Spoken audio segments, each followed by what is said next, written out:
Shalom, selamat pagi adik-adik. Berjumpa kembali dengan Kak Santi dalam ibadah Minggu Pelayanan Anak. Apa kabarnya adik-adik? Kakak harap semuanya baik dan sehat. Yuk berdiri, kita akan memulai ibadah kita dari Kidung Ceria 339, bait yang pertama dan yang kedua. Judulnya Berhimpun Semua.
Adik-adik, mari kita bersatu di dalam doa.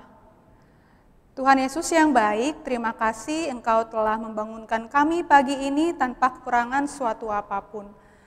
Tuhan, sebentar kami akan mulai ibadah impa kami, kiranya Engkau memberkati ibadah ini dari awal, pertengahan, hingga akhirnya. Terima kasih Tuhan, amin. Nah adik-adik, kita akan membaca Mazmur dari Mazmur 119 ayat 13 sampai 16. Mazmur 119 ayat 13 sampai 16. Dengan bibirku aku menceritakan segala hukum yang Kau ucapkan. Atas petunjuk peringatan-peringatanmu aku bergembira, seperti atas segala harta. Aku hendak merenungkan titah-titahmu dan mengamat-amati jalan-jalanmu. Aku akan bergemar dalam ketetapan-ketetapanmu, firmanmu tidak akan kulupakan. Kita menyanyi kembali dari Kidung Ceria 289.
Adik-adik, sekarang kita akan masuk dalam pelayanan firman Tuhan.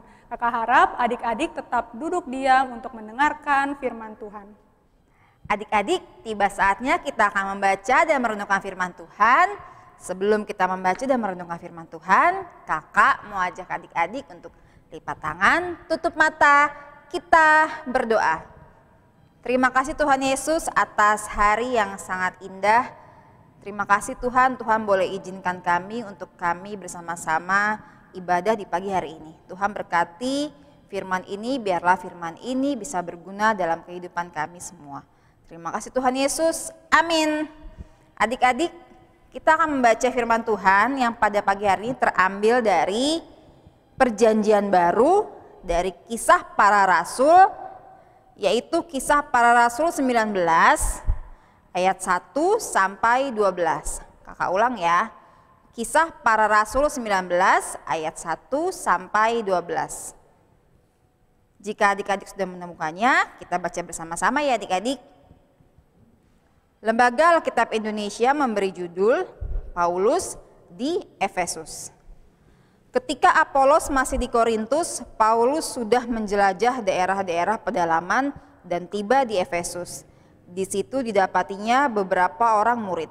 Katanya kepada mereka, "Sudahkah kamu menerima Roh Kudus ketika kamu menjadi percaya?"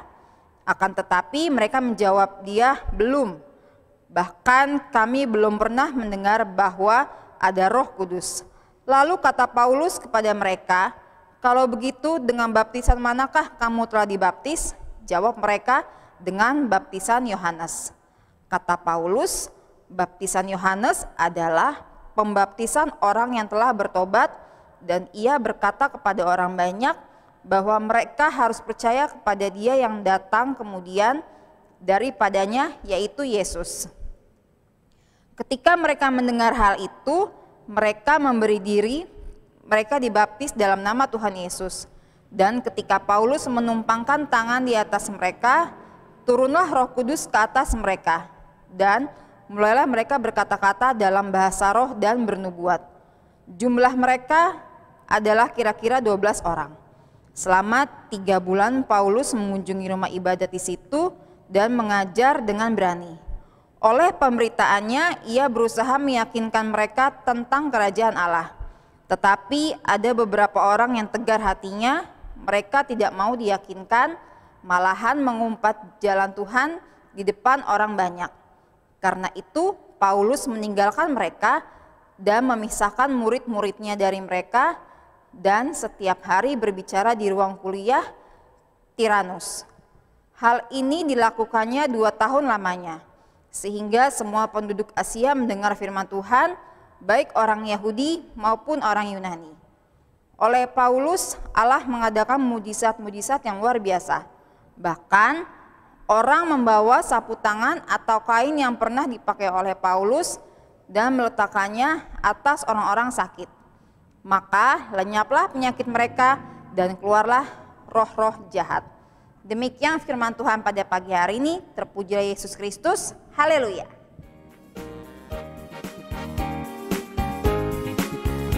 Haleluya, haleluya, haleluya, haleluya. Puji Tuhan. Haleluya, haleluya, haleluya, haleluya. Puji Tuhan. Puji Tuhan. Haleluya. Puji Tuhan. Haleluya. Puji Tuhan.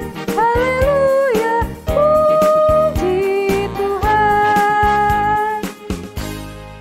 Nah, adik-adik, kembali lagi firman Tuhan pada pagi hari ini akan disampaikan lewat video. Selamat menyaksikan adik-adik.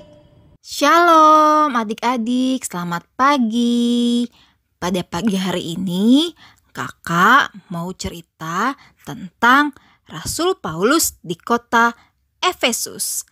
Nah adik-adik, apakah yang Rasul Paulus lakukan di kota Efesus? Rasul Paulus menjalankan misinya untuk memberitakan Injil, di mana adik-adik ketahui bahwa memberitakan Injil ini adalah salah satu amanat agung dari Tuhan Yesus. Namun perjalanan dia kali ini, Rasul Paulus bertemu dengan 12 orang yang belum sepenuhnya menjadi orang Kristen. Bahkan mereka belum mengenal yang namanya Roh Kudus. Lalu Rasul Paulus pun berpikir, dia harus memberitakan Injil kepada mereka. Adik-adik, Rasul Paulus pun mengajak mereka untuk percaya kepada Tuhan Yesus dan memberi diri kepada Tuhan Yesus. Selama 3 bulan, Rasul Paulus berada di rumah ibadat dan memberitakan Injil dengan sangat yakin dan berani. Dengan penuh keyakinan, Rasul Paulus terus memberitakan tentang kerajaan Allah. Nah, adik-adik, Allah juga memakai Rasul Paulus untuk menyatakan mujizat-mujizatnya yang luar biasa seperti menyembuhkan orang sakit, melepaskan mereka dari kuasa-kuasa roh jahat. Tapi adik-adik, tantangan pun datang untuk Rasul Paulus. Tidak semua orang di Efesus mau diajarkan oleh Rasul Paulus. Ada beberapa orang yang masih tegar hatinya. Mereka tidak mau mendapatkan pengajaran tentang kerajaan Allah. Tapi Rasul Paulus tidak menyerah. Dia tetap memberitakan Injil kepada mereka sampai semua penduduk dapat mengenal Tuhan Yesus. Nah, adik-adik, dari kisah Paulus ini mengajarkan kita bahwa Injil itu harus diberitakan ke seluruh dunia supaya semakin banyak orang yang mengenal dan percaya kepada Tuhan Yesus. Pasti ada tantangannya ya adik-adik. Pasti ada saja orang yang tidak mau mendapatkan pemberitaan tersebut. Tapi belajar dari Rasul Paulus, kita tidak boleh kecewa. Justru kita harus melakukannya lebih lagi dengan rasa sukacita. Kita juga harus bersyukur dengan adanya pemberitaan Injil tersebut. Saat ini kita juga bisa mengenal dan percaya kepada Tuhan Yesus. Kita juga bisa disebut sebagai anak Tuhan. Oleh karena itu adik-adik, kakak mau mengajak adik-adik semua untuk tetap setia kepada Tuhan Yesus dengan berdoa, membaca firman Tuhan, serta melakukan firman Tuhan. Dan jangan lupa ya adik-adik, selalu ikut IMPA setiap hari Minggu. Tujuannya adalah supaya kita semakin mengenal dan percaya kepada Tuhan Yesus. Nah, adik-adik terkasih, untuk memberitakan Injil harus dimulai dari diri sendiri dulu ya. Dengan membaca renungan atau membaca SBU bersama dengan papa mama, membaca Alkitab serta berdoa setiap hari. Dengan adik-adik melakukan semua ini, adik-adik bisa memberitakan Injil kepada orang-orang lewat sikap perilaku hidup sehari-hari dengan hidup menjadi anak teladan sesuai dengan perintah Tuhan Yesus. Dengan begitu, adik-adik bisa menjadi contoh yang baik bagi orang-orang di sekitar adik-adik. Adik-adik, dengan pemberitaan Injil yang dilakukan oleh Rasul Paulus di kota Efesus, saat ini kita juga boleh percaya dan mengenal Tuhan Yesus. Oleh karena itu adik-adik, sebelum kakak mengaminkan firman ini, kakak mau kasih aktivitas kepada adik-adik. Aktivitasnya adalah membaca Alkitab setiap hari mulai dari besok, dari kitab Matius sampai Wahyu. Dan papa mama tolong dilaporkan ya di grup WhatsApp orang tua mulai hari Senin besok ya papa mama. Jangan lupa. Demikian firman Tuhan kita pada pagi hari ini. Terpujilah Tuhan Yesus. Amin. Adik-adik terkasih, dari video tadi kita diingatkan bahwa kita harus bersyukur kepada Tuhan karena melalui pemberitaan Injil yang dilakukan oleh Rasul Paulus di kota Efesus membuat kita bisa mengenal dan mengasihi Tuhan Yesus dan kita disebut sebagai anak Tuhan Yesus. Amin. Nah, adik-adik, kita meresponi firman Tuhan pada pagi hari ini dengan melipat tangan, tutup mata, kita berdoa. Terima kasih Tuhan Yesus atas firman yang indah pada pagi hari ini, di mana kami diajarkan bahwa kami sangat bersyukur karena apa yang dilakukan Rasul Paulus di kota Efesus dalam memberitakan Injil membuat kami bisa mengenal dan mengasihi Tuhan Yesus. Terima kasih Tuhan Yesus. Tuhan berkati kehidupan kami selanjutnya, keluarga kami, kehidupan kami dalam sekolah kami. Tuhan Yesus semua, Tuhan sertai dan Tuhan jaga. Jauhkan kami semua dari segala sakit penyakit Tuhan. Biarlah hidup kami selalu dilindungi oleh Tuhan. Ampuni setiap dosa dan kesalahan kami Tuhan Yesus. Berkati juga gereja kami, Jemaat GPB Harapan Baru. Tuhan berkati para pelayan-pelayannya, biarlah kami selalu memuliakan dan memuji nama Tuhan. Terima kasih Tuhan Yesus, inilah doa dan ungkapan syukur kami. Sempurnakan doa kami dalam doa yang telah Tuhan ajarkan kepada kami. Doa Bapa kami. Bapa kami yang di surga, dikuduskanlah namamu, datanglah kerajaanmu, jadilah kehendak-mu di bumi seperti di surga. Berikanlah kami pada hari ini makanan kami yang secukupnya, dan ampunilah kami akan kesalahan kami, seperti kami juga mengampuni orang yang bersalah kepada kami. Dan janganlah membawa kami ke dalam pencobaan, tetapi lepaskanlah kami daripada yang jahat, karena Engkau yang punya kerajaan dan kuasa dan kemuliaan sampai selama-lamanya. Amin. Nah adik-adik, tiba saatnya kita akan memberikan persembahan. Kembali kakak mengingatkan ya, bahwa persembahan ini adik-adik kumpulkan dan nanti kakak Layan akan ambil ke rumah adik-adik. Oleh karena itu kakak undang adik-adik untuk kita bernyanyi dari Kidung Ceria 199, bait yang pertama dan bait yang ketiga.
Adik-adik, kakak undang adik-adik untuk lipat tangan, tutup mata, kita berdoa.